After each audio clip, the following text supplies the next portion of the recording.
Register के नाम school में हमारा है शशांक पंडित, लेकिन उसके बाद आरती उड़ती तो लोग चाहा बढ़ा के गवा दे। तो हम मम्मी हमारे 1000-1500 रुपया दिल रहा कोनो सामान ले आवे खातिर, मम्मी के तारा लेके आवे के बाद सामान मम्मी दिल रहे पैसा तो हम ओकरा के खुदरा करा ले रहनी 1500 रुपया के। आ चल गिनी कि आज बिना गौले खनी कि जनता के कितना प्यार बा, जनता कितना आशीर्वाद देती है। तो हमारे साथ जो हुआ है ना भैया वो अचरज हुआ है, और बदलाव हो के चाहिए तो सकारात्मक बदलाव होके चाहिए। कीर्तनी सब केहू सुनो। बिल्कुल, पापा हमारे हमेशा कहलन कि साफ सुथरा गावे के बा, कहां से साफे सुथरा गाना से तार मार्केट में नाम मिलल बा, तार मार्केट में पहचान मिलल बा, तारा से उम्मीद भी लोग करला। 25 साल तक 2028-29 तक ले देखल, मतलब 2028 तक इंतजार करी सब है सनी पांडे के शादी के। प्रभु श्री रामचंद्र जी के दरबार अयोध्या में जब सब कोई माने मजमा जब लागे लगता पूरा प्रधानमंत्री जी ऐसा ऐसा लोग कामयाबी बाबा ओइसन दे ओजा जाके अपन प्रस्तुति कल जा। नमस्कार, स्वागत बरुआ सबके केहू खास बा में। बलिया के बागी धरती से हमेशा एक से बढ़कर एक धुरंधर निकले ले। अब यह माटी से निकलल बड़े एगो सुर के महारथी, जिनकर चर्चा बलिया ही ना बल्कि यूपी, बिहार, झारखंड, दिल्ली या ही कहीं कि पूरा भारत में बा। ये अपना आवाज आ अंदाज से पूरा भोजपुरिया संगीत जगत में धूम मचौले बाड़े। हमार जिला बलिया बागी है जैसन हिट गाना दे के ई बलिया के परंपरा के गवाही देले। जब ई मंच पे जाले तो लोग के दिल झूमे लागेला आ लोग नाचे लागेला। आपन सरलता, सहजता और व्यवहार कुशलता से लाखों भोजपुरिया श्रोता के दिल में जगह बनौलन बाड़ा। जी हम बात करतानी भोजपुरी गायक बागी बलिया के लाल सनी पांडे के। ताज केहू खास बा में बाड़े बागी बलिया के लाल सनी पांडे। नमस्कार, स्वागत बा सनी पांडे जी राउर केहू खास बा। बहुत बहुत धन्यवाद भैया। राउर चैनल बा केहू खास बा, नमो यूनिक बा केहू खास बा। तो आपके चैनल के माध्यम से देखे वाला तमाम श्रोता भगवान के हम प्रणाम करतन बस। अच्छा ये बताई कि सनी पांडे का और असली नाम हो कि एकरा अलावा भी और कोनो नाम बा? देखिए होला एगो घरे पुकार के नाम होला और एगो रजिस्टर के नाम होला। तो हमार ये नाम जैसे गांव खाती घर आंगन में बुलाइल सनी पांडे, सनी पांडे। रजिस्टर के नाम स्कूल में हमारा है शशांक पांडे, लेकिन सनी पांडे के नाम से संगीत जीवन में लोग कारवा बढ़त गए, नाम जानत गए तो सनी पांडे सनी पांडे सनी पांडे सनी पांडे हो गए। सनी पांडे के नाम से प्रसिद्धि मिल गई, सनी पांडे नाम रखा गया। तो ऐसे श्रोतागढ़ जान ली कि सनी पांडे ना शशांक पांडे, बहुत ही खूबसूरत नाम, शंकर भगवान के नाम शशांक पांडे, सनी के नाम। अच्छा, सनी पांडे के गावे के शुरुआत माने गौनई के शुरुआत कैसे भई? ये तो बिल्कुल अजीबो गरीब कहानी बाटे, ये सपना जैसन बाटे। एकर तो कोनो शुरुआते ना रहे कि कहाँ से शुरुआत करे के बा। शुरुआत से ये प्रोफेशन में ना रहने कि हमरा संगीत जीवन में जाए के बा। अचानक मन्ना होला कि बचपने से हमने के गाई ले जा। पिताजी पूर्व प्रधान रहल बने ग्राम सभा के, तो हमारे स्कूल में हमेशा मुख्य अतिथि बन के जाते थे वो। तो स्कूल के प्रधानाचार्य ये कहत कि जब तारी पिताजी मुख्य अतिथि बन के आवत नहीं तो एगो गीत तहरा होके चाहिए। तो वजह से शुरुआत से गाई माने गावत रहे आदमी, गाँव गली में चलो तो चिल्ला चिल्ला के गावत रहे। तो उस समय धीरे धीरे बढ़त चल गई। तो कब गाँव में आरती हो गई, हर कीर्तन के समापन के बाद आरती उड़ती तो लोग चाहा बढ़ा के गवा दे। तो उहे रहल गांव के परिवेश गावे के एथी में भूमिका के माने निभैलस। जी जी बिल्कुल। अच्छा, गांव घर के कितना सहयोग मिलल सनी पांडे के? हाँ भाई, एगो होला कि लड़का के आगे बढ़ावे में गांव घर सहयोग करला, कितना सहयोग मिलल? भरपूर सहयोग, सब परिवार, खानदान, टोला मोहल्ला, गांव पड़ोस, जवार सबके बहुत सहयोग रहल। एगो समय रहे जो ना समय पर लोग आश्चर्य में रहल कि तो पढ़त लिखत रहे लड़का, खेलत कूदत रहे, अचानक कहाँ से लाइन ट्रैक चेंज करके संगीत जीवन में। तो बड़ा संशय वाला समय रहे, बड़ा सोचे वाला समय रहे कि क्या करता है ये लाइन में सफलता के कोनो तो पैमाना बना कि इतना दिन सब मेहनत कर लेबो तक कामयाब हो जीव। तो उसे घर परिवार टोला मोहल्ला एक बार खातिर घबराई रहे, लेकिन जब हम मोहल्लों के लागे लगल कि ना ये अच्छा कर रहा बा, तब से पूरा टोला मोहल्ला घर परिवार सबके भरपूर सपोर्ट मिल। अच्छा, सबसे पहला स्टेज शो माने कब और कहाँ गई? उस समय के माने एगो फीलिंग का रहे, अनुभव का रहे? सबसे पहला स्टेज शो तो हमारा गाँव में रहे, गाँव ही में एगो पासवान जी के दरवाजा पे कार्यक्रम रहे। तो हमारे गांव के एक भाई है पिंटू ठाकुर, बहुत अच्छा गाता है, बहुत माने बढ़िया गला वाला माँ सरस्वती के आशीर्वाद से सब कुछ बढ़िया रहे। बेचारा वो नारदी गौनई के मने अब मने नारदी विधा विधा के हाँ महारथ ना मने वो क्षेत्र में अपन काम करत रहे। अच्छा। तो गाँव में प्रोग्राम रहे तो हम मम्मी हमारे के 1000-1500 रुपया दिल रहल कोनो सामान ले आवे खातिर। मम्मी के तारा लेके आवे के बाद सामान मम्मी दिल रहे पैसा तो हम ओकरा के खुदरा करा ले रहनी अच्छा। 1500 रुपया के। आ चल गनी कि आज बिना गले हम मानम ना। तो ओकरा हमरा कुछ के ज्ञान ना रहे। एक गीत संगीत के जीवन में आइलो ना रहली लेकिन वो सपना रहे कि तनी करल जा। तो गई रहे आदमी वो बेचारा गावे त हम अपना गावे खातिर उनका के नोटवा देखा देखा के दी कि जान के देव लास्ट में मोही के हमरा से गाना गवाली भाव। तो कुछ ज्ञान ना रहे, स्केल के भी ज्ञान ना रहे। वो लड़का एकदम पारंगत था गीत गौनई में, एकदम खूबसूरत आवाज रहे, एकदम वो जमैले बने। हमरा कुछ की जानकारी नहीं है। तो जमा के यहाँ छोड़े रहते हुए अपन स्केल ऊंचा स्केल में गावत रहे बेचारा। हमरा स्केल उसकेल की जानकारी नहीं है। हम वजह से एक गाना उठा दे वो तना जब स्केल मिलबे ना करी, जब सुर मिलबे ना करी बेंजो और आप के, तो जाहिर सी बात बा कि खूब बाउर लगे लगे। तो आतना बाउर लगल हम अंदर से खूब लजा तनी क्या ये दादा ये तो हमरा के गाना गावे के दे दो कितना हम बाउर गावत हम जितने बनावे के कोशिश करी उतने बिगड़त चल जाता है। तो बड़ा माने उसका शर्मिंदगी हो जाके लोग बैठा ना मत नहीं तो का कपार ऊपर चाटे लगल बा। अच्छा, सबके जानल चाहला हर एक इंसान के एगो गुरु होले, तो सनी पांडे के गुरु के है? हमारे पूज्य गुरुदेव भगवान गीत संगीत के हमरा खातिर हमारे माई बाप अच्छा पूज्य गुरुदेव श्री अजीत थलचल गुरु जी हैं। अच्छा। जेकर पुत्रवत्स नहीं मिल रहा एक कलयुग में ना जाने कोना जन्म के पुण्य ऐसा कैले कि हमारे गुरु जी श्री अजीत थलचल गुरु जी मिले। अच्छा, गायक बने के प्रेरणा, क्योंकि आदमी देखेला कि हर एक चीज के केहू से इंसान प्रेरणा लेवेला। जी जी। तो गायक बने के प्रेरणा केहू से मिलल बा का सनी पांडे के? प्रेरणा ना कहाँ के उससे वैसन कोनो लगावे ना रहे। ई बा कि हम गावत देखनी इनकर के बड़ा अच्छा गावत रहे, बड़ा इनकर प्रसिद्धि बा, लोग इनकर के मानत जाना, तो देख के कि हम मन में हम इहे हमरो हासिल करेगा। बिल्कुल बिल्कुल। उस समय में हमनी के खाली दुए लोग के नामे जानी जा, पवन सिंह खेसारी ये भैया लोग के नाम देखले रहनी जा। जहाँ उसलो तो पता लगे खेसारी आई बा पवन आइल बाटे। तो तरीका से रहे। और गीत संगीत में ओकरा बाद धीरे धीरे क्षेत्रीय लोग कलाकार बने लगले। हमारे गांव के भगिना बा बेचारा, वो बहुत तगड़ा गावेला बेचारा, सुर संग्राम से रिटर्न। तो वो लोग के प्रति रुझान देखनी कि जनता के कितना प्यार बा, जनता कितना आशीर्वाद देती है। तो हमारे साथ जो हुआ ना भैया वो अचरज हुआ है। वो कहीं ना कहीं ईश्वरीय ना वाला शक्ति बहुत कम समय में जनता के प्यार मिल लगा। ऐसा नहीं है कि हम बहुत बढ़िया गाइला यही से हमारा मार्केट में नाम बा, चाहे बाजो तो हम बहुत बढ़िया गाइला। अच्छा, अपना पढ़ाई लिखाई के बारे में तनी हमने के श्रोता के दर्शक के कुछ बताएं, अपना श्रोता दर्शक के। पढ़ाई लिखाई में तो क्या कहल जाए, बहुत ज्यादा ठीक ठाक ना रहे आदमी।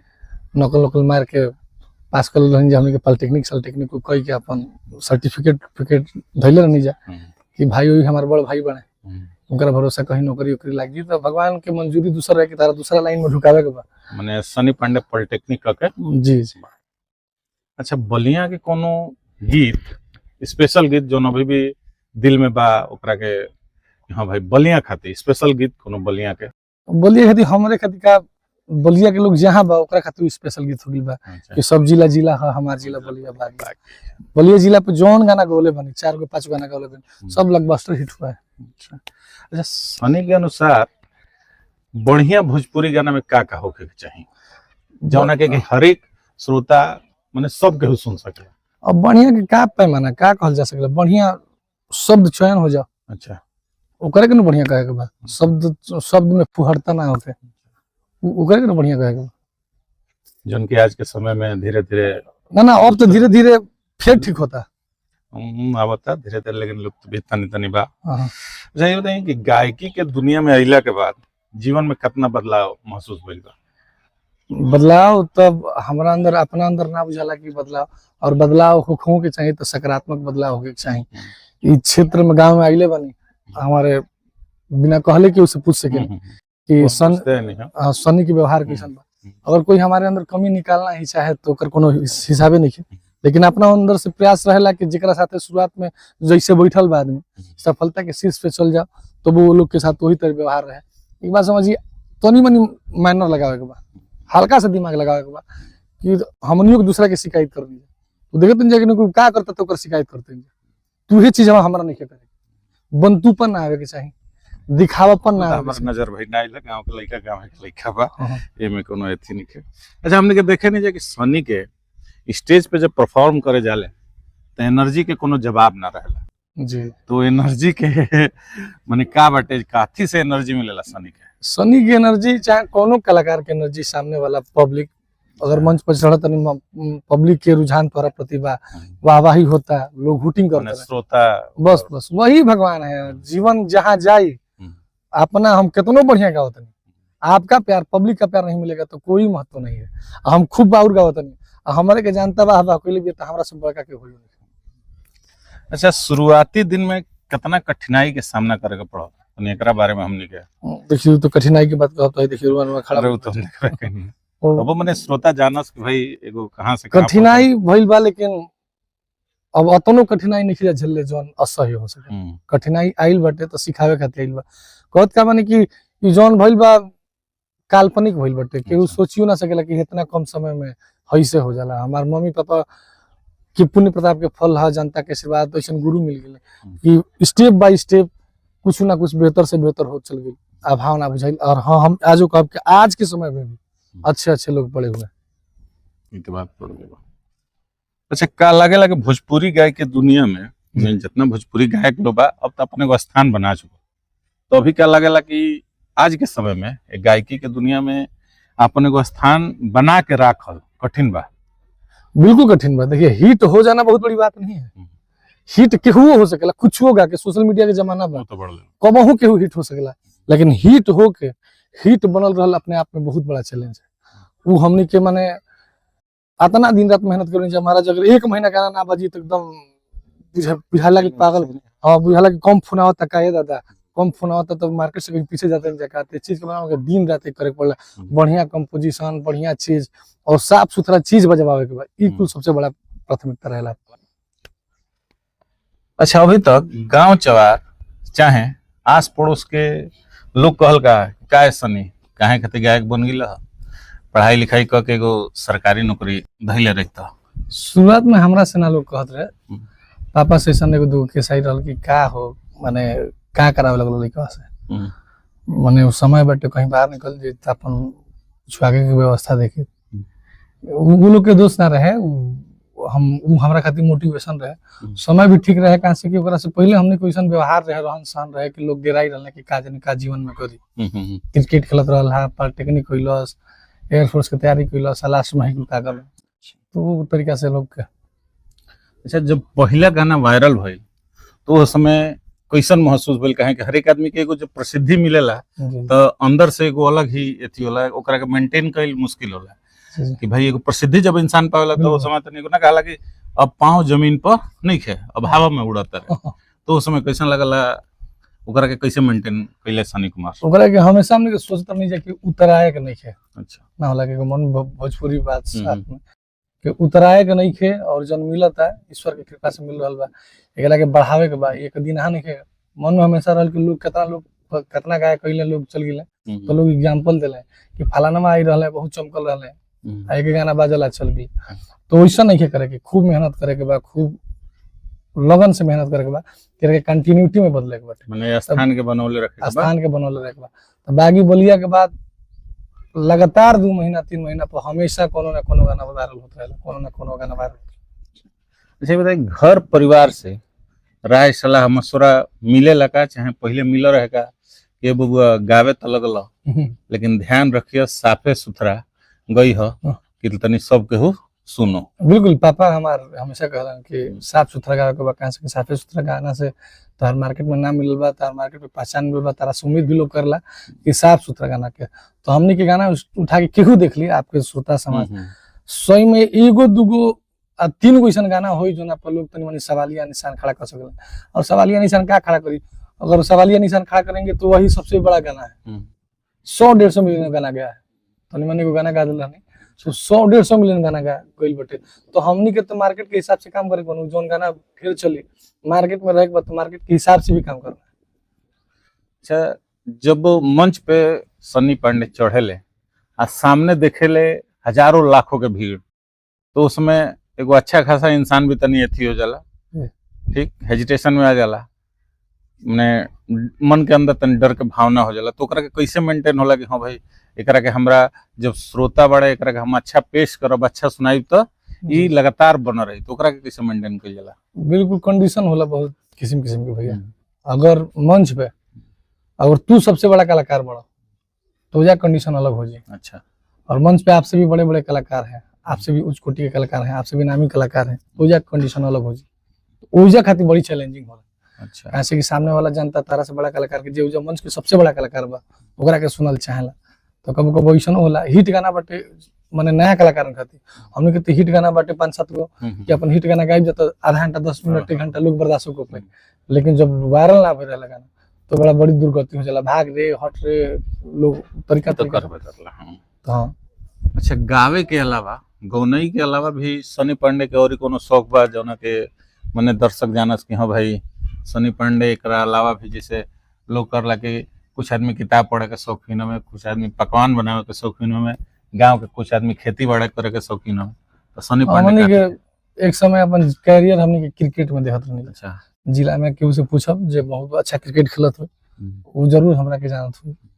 और हमरा जीवन में क्रिकेटरन भाइयन के बड़ी सहयोग भी रहल बाटे। अच्छा। कम समय में सब कुछ बेहतर होखे के पीछे हमारा भाइयन के बड़ी सहयोग, हमारा जनता के बहुत सहयोग बाटे। तो सबके हम हृदय से धन्यवाद दे कि आप लोग इतना प्यार देनी कि सब चीज हमें धीरे धीरे मिलत चल गई। अच्छा, अब एगो उम्र आ चुकल बा जबकि इंसान के एगो समय वाला कि हाँ भाई शादी ब्याह हो जाए के चाहिए, तो सनी पांडे कब शादी करते रहे, उस समय कब आवे जा रहल बा मने अपन अपना मन में एगो चैलेंज बाटे कि हतना चीज जब अचीव कर लिया अच्छा तो शादी के बारे में सोचल। तब एगो ईयर के कोनो साल के कि हाँ भाई साल का हाँ एगो समय से पहले 27, 28, 30 बिल्कुल 2025 साल तक 2028 29 तक ले देखल। मतलब 2028 तक इंतजार करी सब है सनी पांडे के शादी के।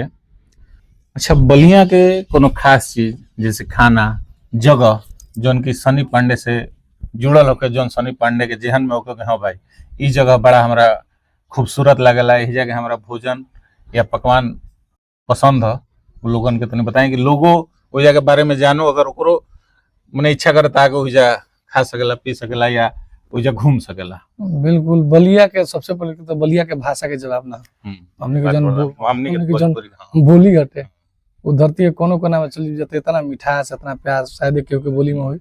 ऊपर से बलिया में जौन खाना मिलेला हमने के स्टेशन पर से उतर लेल जी तो सस्ता से सस्ता में बढ़िया से बढ़िया भोजन अगर कहीं उपलब्ध बा तो बलिया में बा। और हमने के अपना क्षेत्र के जवार के बात बता हमरा बुझाला कि हमने क्षेत्र में बलिया से लेके और हल्दी के बीच में जौन समोसा मिल जाला वो देश के कोनो कोना में ना मिली। और बाकी अपन अपन अलग जगह बा, हम शहर में बैठे स्टेशन पर कदम चौराहा पर बिरयानी खा लेनी जा, स्टेशन पर छोला खा लेनी जा, स्टेशन पर हमने की जो लिट्टी चना लहसुन खा लेनी जा, लिट्टी चोखा खा लेनी जा। कहीं जवाब घूमे में बलिया के कोनो स्थल जहाँ बिल्कुल पसंद हो हमने के घूमे खातिर सबसे बढ़िया जगह बा धार्मिक स्थल बाटे तो हमारे पूज्य सरकार बाबा वाले सोमनाथ जी के दरबार बाटे, भृगु बाबा के दरबार बाटे, वन विहार बाटे, नया नया में 82 जनेश्वर में शासित बाटे उ बाटे। हर एक गायक के एगो दिल्ली तमन्ना होला कि हम हे स्थान पे जाके अपन प्रस्तुति देती, हर एक इंसान देवेले अपन प्रस्तुति आ ओहिजा से वो अमिट हो जाले कि हाँ ओहिजा से वो प्रस्तुति देले। तो सनी पांडे के कोनो एगो दिल्ली तमन्ना बा कि हम एजा प्रस्तुति देती, हमरो नाम एगो सुनहरा अक्षर में लिखा जाए। बिल्कुल बिल्कुल, हम पहले चाहे कि सबसे वो लेवल के कामयाबी मिल जाए। अच्छा हाँ, तो लोग आदर सहित हमरा के प्रभु श्री रामचंद्र जी के दरबार अयोध्या में जब सब कोई माने मजमा जब लागे पूरा प्रधानमंत्री जी ऐसा तो कामयाबी बाबा वाले सोनाथ वैसन देश कोजा जाके अपन प्रस्तुति कल जाए, अपने सनातन धर्म के प्रचार कल जाए। अच्छा, भोजपुरी के बाहर अगर काम करे के मिलो तो क्या सनी पांडे जाइल चाहिए?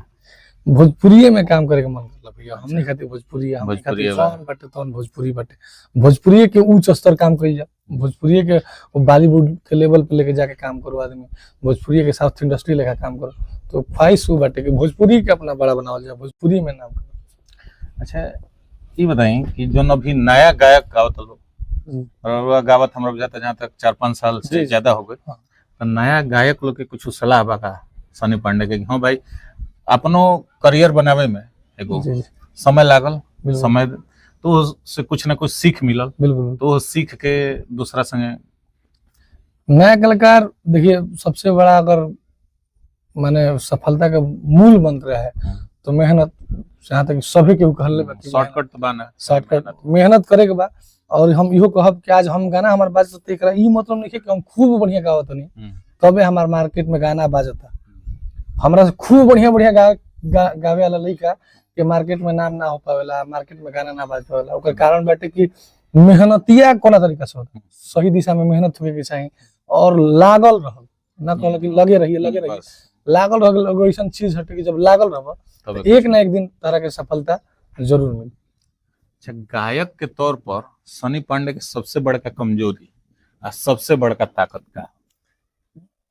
गायक के बोल पे, गायक के तौर पर जी जैसे देखिए हम मंच पे जाने जाना भैया तो हमारा पे बड़ा कमजोरी के जब समय के लिमिट रहेला तो मंच पे गईला के बाद अगर लोग गाओ तरह हेतर नक्शा उक्सा बना लगल करे अब बंद कर अब हई कर तो ओबरा हमरा कतनो बढ़िया मंच दे दे चाहे कैसन दे दे, अब वो हमारा से गाओ ना जाई ना ई ना कि तार बात की इग्नोर करके एलो घटावत रहे जो हम गावत रहते तू हमरा से ना हो पावे। माने केहू अगर इग्नोर करला तो जा गाओ माने तन दिल का हां एथी पहुंचला। और ताकत का गायक के तौर पर? ताकत जनता हुटिंग करती एकदम, जब मंत्री कोई एकदम जनता वाह वाह होई चिल्ला रहल में। अच्छा, तो बरा तो बुझाला कि अब केहू आ जाए कितनो सुर के बड़ा सम्राट माने जन भोजपुरी में कहला कि हुलास लोग बांध हुलास हो करे के जी। अच्छा बताई, अब तो मान ली 5 साल गावत सनी पांडे के हो गए तब कुछ अभी तो एगो हम ही ना कहब कि एगो स्थान मिल गई बा, लेकिन तब वो जितना पहले बने ओकरा में अभी कोनो कमी महसूस होला का? बिल्कुल का पहले बन जाए भैया, अच्छा, कहाँ से चले कहाँ तक का पहले बन जाए पूछू। अभी समझिए ना कि अपना नाखून पर खड़ा बन जाए, वो भर माने भर पंजों पर भी खड़ा नहीं हो पाए। भोजपुरी बहुत बड़ा है महाराज, अपना से आगे हम पीछे ना का देखो। हम अपना समय के एक बैच के लड़का बनी जहाँ कोलू भैया अगर हमसे कितना बड़े होंगे, कोलू भैया, अंकुश राजा भैया, गोलू गोल जी, तो हम वो लोग के देखे नहीं कि हम कामयाबो बनी तो हम कहाँ बनी, भूलो कामयाब बात कहाँ बा। तो वही फासला बहुत बाटे। पवन भैया खेसारी भैया का लेवल तो कामयाबी के एगो कमी महसूस होला कि हाँ भाई हमरा एगो स्थान हासिल करे। बिल्कुल। अच्छा, भोजपुरी संगीत के का लगता है कि वो पूरा भारत दुनिया में अगर चाहत नहीं तो ओकरा के कैसे एगो माने अपन हिसाब से हमें नहीं के पूछत कि एथी एगो गायक के तौर पर एगो अपन हिसाब से कैसे ओकरा के बढ़ावल जो आगे कि पूरा भारत अब पूरा विश्व भर में एगो स्थान मिलो? तो अगर बढ़िया से बढ़िया प्रोजेक्ट कल जाओ, बढ़िया से बढ़िया लिरिक्स लिखल जाओ भैया, बढ़िया से बढ़िया वीडियो कराओ जाओ। मैथिली ठाकुर बाड़ी वो भारत के कोना कोना में उनकर प्रोग्राम लिखे हो तो गीत गाना वो तरीका के बाटे। कहीं सब चीज अच्छा करब तो हर जगह पूछो, ओकरा मिलावट आ जाई तो कहीं से ना होला कि खूब बढ़िया कइले बड़ा दूसरा को गाना कइले बड़ा तो लोग कहे यार हटाओ ना यार वो हइयो कइले बा। तो अच्छे कइला एगो ऐसन विकल्प बाटे कि तू हर जगह के तरह से पूछ हो सके, बस एगो साफ सुथरा लाइन रख के चलत। अच्छा, अब तक के यात्रा मतलब जोन 5 साल के यात्रा में बा एकरा के अगर 2 शब्द में कहे के होके तो का कहीं, एक लाइन में 2 शब्द में? कि अभिले जोन मिलल तो ठीक बा, आगे मिलत रहे बस यही आशीर्वाद से। तो चलत जोन हमार चैनल बा केहू खास बा ओकरा दर्शकन के 2 शब्द। सबसे पहले आपके दर्शक के हम प्रणाम करब, आपके दर्शक यानी हमारे भी दर्शक बानी, तो लोग से हम निवेदन करब कि हमारे भैया के चैनल बा केहू खास बा तो चैनल के सब भरपूर प्यार और आशीर्वाद दी। अगर फेसबुक पर देखते हैं तो के फॉलो कर ली, अगर यूट्यूब पर देखते हैं तो सब्सक्राइब करके भैया के अपन आशीर्वाद दी। हमरा तमाम कलाकार के इंटरव्यू भैया लगातार कर रहा बानी, सब कलाकार के जीवन के बारे में, संगीत के बारे में ये पेज यूट्यूब चैनल के माध्यम से आप लोग देख सकें। तो भैया के अपन खूब आशीर्वाद दी, खूब प्यार दी और भैया के चैनल के आगे बढ़े।